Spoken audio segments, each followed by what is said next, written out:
오토바이 법규 위반 사례가 코로나19 이전과 비교해 4배 가까이 늘고 사고는 20% 넘게 증가했습니다. 배달 급증이 그 이유로 지목이 되는데요. 경찰이 이륜차 집중 단속에 나섰더니 1시간 반 만에 300건 넘게 적발됐습니다. 자세한 내용 취재기자 연결해서 들어보겠습니다. 이준엽 기자. 네, 서해부입니다. 네, 지금 적발 건수가 상당히 많은데 단속 현장은 어땠는지 자세히 전해주시죠. 네, 경찰이 경기 남부 지역 25곳에서 오전 11시부터 1시간 반 단속을 했던 건데요. 가장 많은 게 정지선을 안 지키는 등 신호 위반으로 139건이었습니다. 그 밖에 중앙선 침범, 보도 통행 등도 잇따랐는데요. 정지선을 어기는가 하면 교차로에서 반대편 차선으로 역주행하더니 도행로로 올라타기까지 하는 오토바이도 있었습니다. 적발하고 반성한다는 운전자도 있었던 반면 오히려 부당하다며 항변하는 경우도 있었는데요. 한번 보시죠. 이게 바로 도로교통법 23조 위반입니다. 운전자가 이미 멀리 있고 방해가 될 수가 없는데 그걸 방해가 된다고 지금 잡았잖아요. 진짜 목이 안 좋아서 주셔도 제가 못 써요. 이렇게 항의하는 운전자도 많고 심지어는 단속을 거부하고 수백 미터를 도주하는 경우도 있어 교통질서 확립이 시급한 상황입니다. 네, 단속 현장만 봐도 심각해 보이는데 경찰이 단속에 나선 이유가 있다고요. 이륜차 관련 법규 위반과 사고가 점점 늘어나고 있기 때문인데요. 올해 경기 남부 지역에서 오토바이 법규 위반 건수는 2019년과 비교해 4배 가까이 늘었고 사고는 20% 넘게 증가했습니다. 특히 사고 사망자 5명 중 1명이 오토바이 운전자였습니다. 지난 6월에 서울 15개 교차로를 지나다니는 이륜차 절반이 교통법규를 지키지 않았다는 조사 결과도 있고요.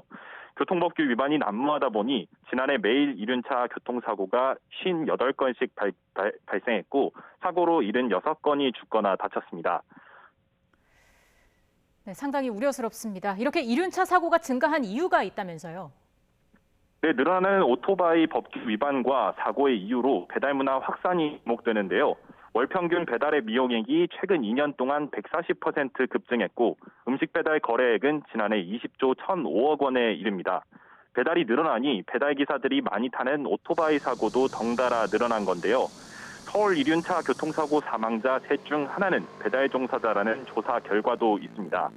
제가 지난 7월에 배달 노동자 동행 취재를 한 적이 있는데 당시 만난 배달 노동자도 잦은 사고를 체감한다고 우려를 털어놓았습니다. 네, 하루에 한 번씩 진짜 빠짐없이 한두 번의 사고는 꼭 보는 것 같아요. 그래서 항상 무섭고.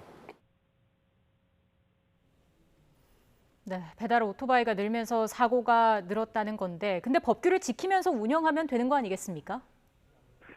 네, 교통법규를 지키지 않는 건 명백한 잘못이죠. 지난주 선릉역에서 숨진 배달 노동자도 당시 급하게 가기 위해 끼어들기를 한 모습이 영상에서 확인됩니다. 영상을 보면요.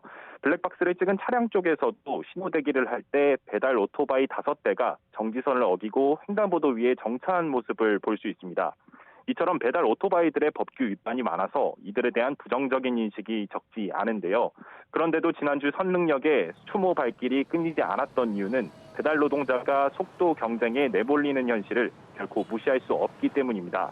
노조에서도 배달 플랫폼의 속도 경쟁으로 배달 기사들이 자동차 사이를 뚫고 다니거나 주행 중에 휴대전화를 보는 등 위험하게 운전할 수밖에 없는 상황에 내몰렸다는 성명을 냈었는데 한번 들어보시죠.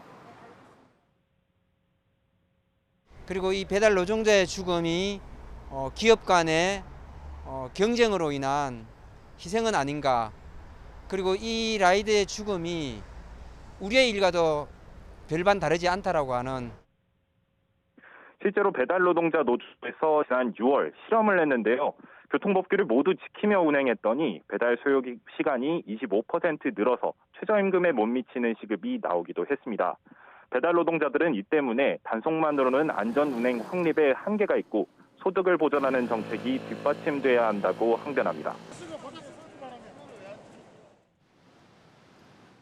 지금의 배달료 체계나 배달 시스템이 교통법규를 지키면은 최저임금을 벌기가 힘든 구조로 돼 있기 때문에 적정한 안전소득을 보장해야지 우리도 교통법규를 더 잘 지킬 수 있는. 이 때문에 지난 8월 노동자들의 안전과 최소 소득 보장을 위해 안전배달료를 도입하도록 하는 생활물류 서비스 발전법이 국회에 발의된 상황입니다. 지금까지 사회부에서 전해드렸습니다.